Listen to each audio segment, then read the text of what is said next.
Hey, I just got nominated for Best Editing and Best Sound Design for my Dreams of an Empty Street short film. Let's go!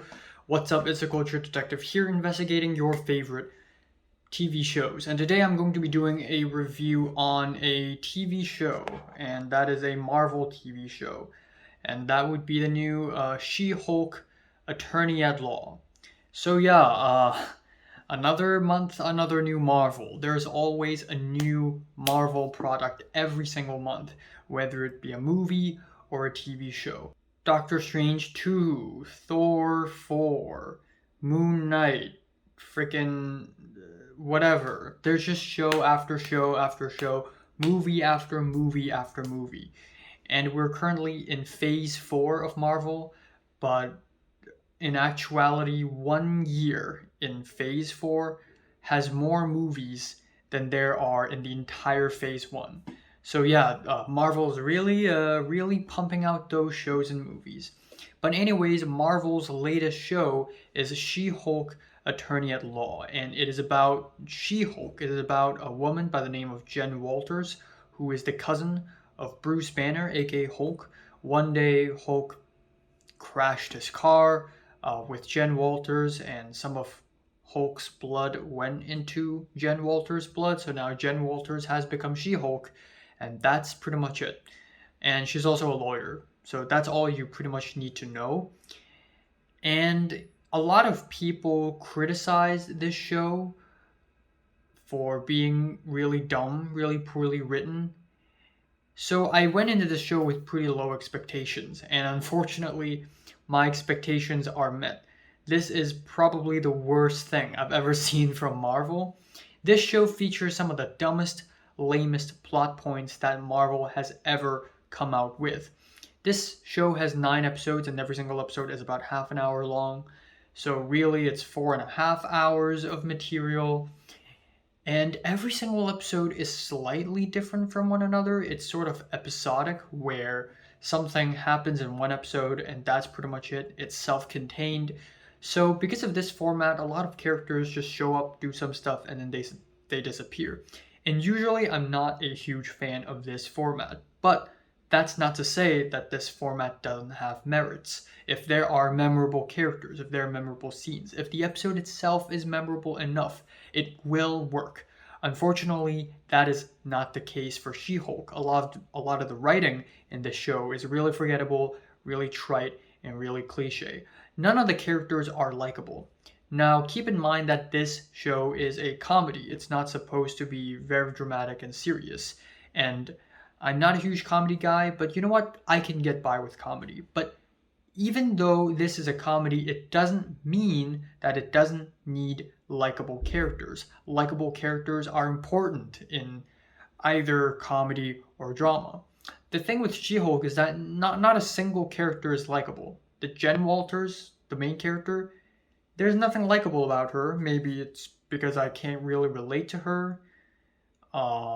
Maybe it's just because there aren't that many redeemable, likable qualities about her. I mean, yeah, she's fun, but it's not like she's gone through enough to make us really root for her or something. And she doesn't have a special personality trait that really latches her personality or anything. So there's really nothing likable about the main character. And then all of the side characters are really forgettable. Bruce Banner is in the show for like an episode and a scene, and that's pretty much it. And he's kind of forgettable. He didn't do anything. There are some side characters like Pug and the fashion designer character. These two characters are admittedly fun. I admit that every time they're on screen, I enjoy the scene a little bit more. And I think that's partially because the characters, the actors playing these characters, don't even take the script that seriously. And that's what makes their character kind of fun. But aside from those two characters, everyone else just is just very boring. And another thing with this show is that the CGI is in a new low. And it's not really the visual effects people's fault. It's not really their fault. They're being overworked to death with so many new projects coming out. But because of how many projects Marvel is coming out with, the CGI is just very bad, especially given that Hulk and She-Hulk are both green human-like beings, but they're not exactly human. And I can tell that the visual effects team tried their very best to make it look as natural as possible. But for a majority of the show, or at least over half of the show, when the main character is just a green humanoid, you just don't really care about it all that much because it doesn't even look natural at all. Another criticism this show gets a lot is that it is too feminist. It constantly hammers down the idea that men suck, women good. Now, after watching the show, I do have to say that yes, the show is very feminist, but not so much so that it becomes annoying. I think the messages behind the show are totally things I could get by. Maybe there are a few points in the show where the message is hammered a little too hard, but overall it's fine. And it's not like the show portrays every single male character as idiots. There are legitimately cool, chill male characters, so that's fine. But again, aside from that, the writing of the show is still really, really poor. I'm just going to go over every single episode bit by bit, little here and there. Episode 1, the pilot episode, nothing happens.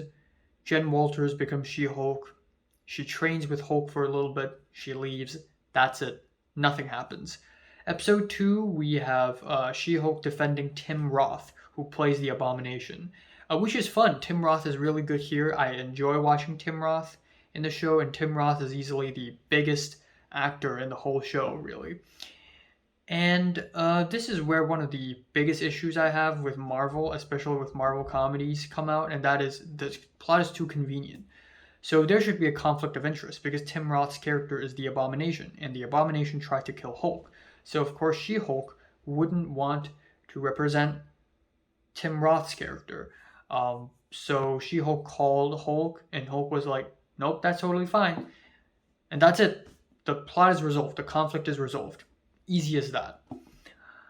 And then from here on out, we have more like superhuman lawsuits. Like there's a lawsuit involving Wong's character from Doctor Strange suing another guy who is using magic to open portals for his magic show and messing up every single time.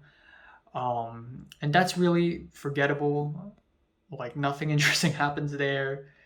She-Hulk smashes some demons. She goes on a date. There's the Mr. Immortal where there's a guy who looks like Bill Nye and then he never dies and he married like 7 wives. And there's like all these wives are like, haha, you're fake, blah blah blah. Again, they're just so dumb. They're just so lame. They're so dumb.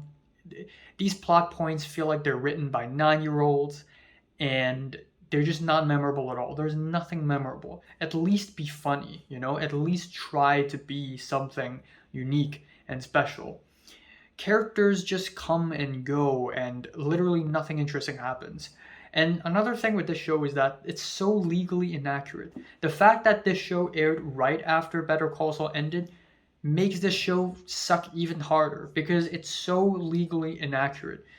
In this show, going to trial is as easy as going to your local grocery stores. Characters would be like, I'm mad at you. I'm going to sue you. All right, see you in court. And then we cut to the next scene and they're literally just standing in the courtroom.